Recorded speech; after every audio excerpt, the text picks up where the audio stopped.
Hello నమస్తే అన్న మీ పేరు? సురేష్.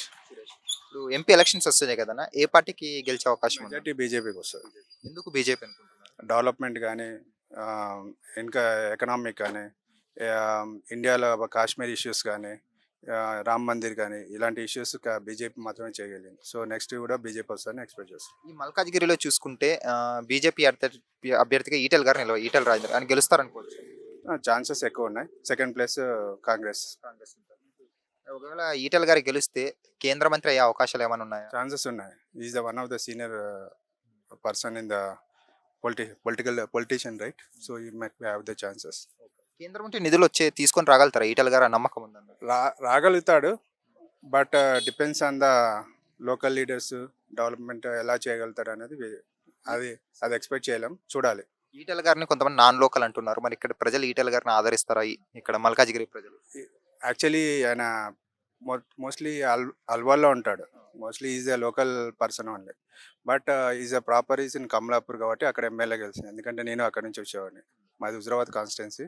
సో నాన్ లోకల్ అంటూ ఏం లేదు. ఇండియాలో ఈజ్ ద లోకల్ ఇండియన్ అంతే. మోదీ గారు ఆల్రెడీ 2 times చూసాం, థర్డ్ టైం హ్యాట్రిక్ కొట్టబోతున్నారని నమ్మకం ఉందా మీకు? 100%. 100% అంటారు. అంటే ఆయన అధికారంలో, ఆయన పరిపాలనలో దేశం ముందుకెళ్ళింది అనుకోవచ్చా? 100%. అందుకే కదా థర్డ్ టైం కూడా వస్తుందంటే 100% ఆయన చాలా చేశాడు కాబట్టి ఇప్పుడు థర్డ్ టైం కూడా రాగలుగుతున్నాడు. ఇంకోటి మోడీతోనే గొప్పతనం ఏంటంటే అదర్ కంట్రీస్ కూడా మన ఇండియా ఒక లెవెల్ని ఇలా ఓ రేంజ్కి తీసుకెళ్ళాడు. ఇప్పుడు అదర్ కంట్రీస్ ఇండియా అంటే ప్రౌడ్గా అవుతుంది. ఈవెన్ యూఎస్, కెనడా కానీ ఎవరు కానీ ఇండియాని టచ్ చేయాలనే ఏదైనా వెనక కొంచెం ఇది చేస్తున్నారు. అందుకని ఇప్పుడు ఈటెల రాజేంద్ర ప్రసాద్ గారికి గట్టి పోటీ ఏ పార్టీ? బీఆర్ఎస్ లేకుంటే కాంగ్రెస్? మరి బీఆర్ఎస్ పరిస్థితి ఏమన్నా? బీఆర్ఎస్ కష్టం అయిపోయింది. ఓవరాల్గా అయితే బీజేపీ అభ్యర్థి ఈటెల గారు గెలుస్తారంటున్నారు. థ్యాంక్స్ అన్న. ఓకే, హలో నమస్తే బ్రో, మీ పేరు? కౌశిక్. ఇప్పుడు ఎంపీ ఎలక్షన్స్ జరుగుతున్నాయి throughout the country. So ఏ పార్టీకి గెలిచే అవకాశం ఉంది? ఏ పార్టీకి ఎక్కువ సీట్లు వచ్చే అవకాశం ఉంది? బీజేపీ. ఎందుకు అనుకుంటున్నారు? ఎందుకంటే ఆయన ఏదైనా చేసిందో చాలా better compare to Congress and all.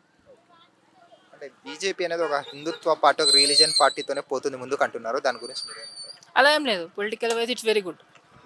Very good. Yeah.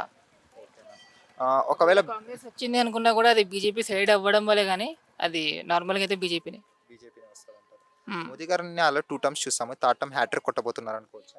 Yes. ఒకవేళ ఈటెల గారిని మీకు మీట్ అవ్వాల్సి వస్తే ఇక్కడ ఏం అడుగుతారన్న? వాళ్ళని ఒక యూత్గా మీరు ఏమి డెవలప్మెంట్, ఎడ్యుకేషన్ గురించి, సొసైటీ పబ్లిక్ గురించి ఏం అడుగుతారు? డెవలప్మెంట్ గురించి. యాక్చువల్లీ నేను ఒక ఐటీ ఎంప్లాయ్. సో అందరం అక్కడ ఐటీ అటు సైడ్ వెళ్ళకుండా ఇటు సైడ్ కూడా డెవలప్ చేస్తే బెటర్. ట్రాఫిక్ కొద్దిగా తక్కువ అవుతుంది, మాకు కూడా కొద్దిగా బెటర్ ఉంటుంది. ఆ మెట్రో ట్రైన్స్ అవన్నీ వచ్చినాయి కానీ ట్రాఫిక్ ఇంకా పెరిగిందే కానీ తగ్గదు. హైటెక్ సిటీ మాదాపూర్ అక్కడ కాకుండా మీ మల్కాజ్గిరిలో కానీ ఇక్కడ కానీ ఐటీ అంటారా మీరు? ఇక్కడ కీసారా ఉంది, గట్కేసారా ఉంది, అక్కడ కూడా ఖాళీనే ఉన్నాయి కదా. సో అక్కడ ఐటీ డెవలప్మెంట్ అని అడుగుతారు ఆబ్వియస్లీ. సో ఈసారి అయితే మోదీ గారి హవా నడుస్తుంది అంటారా మీరు? ఎగ్జాక్ట్లీ. ఏవిరా బిడాక్ ఇదేనా రావుకాక గదేంది మీరు ఓట్లేనికి పోలే? ఎవరికేస్తే ఏం లాభం? పెట్టిన దానికి 10 ఇంతలు సంపాదించేటోళ్ళే. తెల్లని అన్ని పాలు కావు, నల్లని అన్ని నీళ్లు కావు. మోడీ చెప్పి అవు మామా, మనం ఓటు వేస్తుంది మన ఆర్థిక వ్యవస్థను ఇంకా పెంచడం కోసం. ఎన్ని కష్టాలు వచ్చినా మన కోసం నిలబడుతున్న గొప్ప నాయకుడి కోసం. ఒకప్పుడు టెర్రరిస్టుల విధ్వంసాలతో, నక్సలైట్ల దాడులతో దద్దరిల్లిన నా నేల ఈ రోజు ఎక్కడా ఉగ్రవాదుల దాడులు లేకుండా, మతం పేరుతో మారణ హోమాలు లేకుండా ప్రశాంతంగా ఉందంటే కారణం మోదీ కాదంటామా? మోదీ గారి అడుగులో అడుగు వేస్తూ నేనుంటాను. మరి మీరు కమలం గుర్తుకి ఓటేద్దాం, బీజేపీని గెలిపిద్దాం. మన అందరి నేస్తం బీజేపీనే గెలిపించేద్దాం.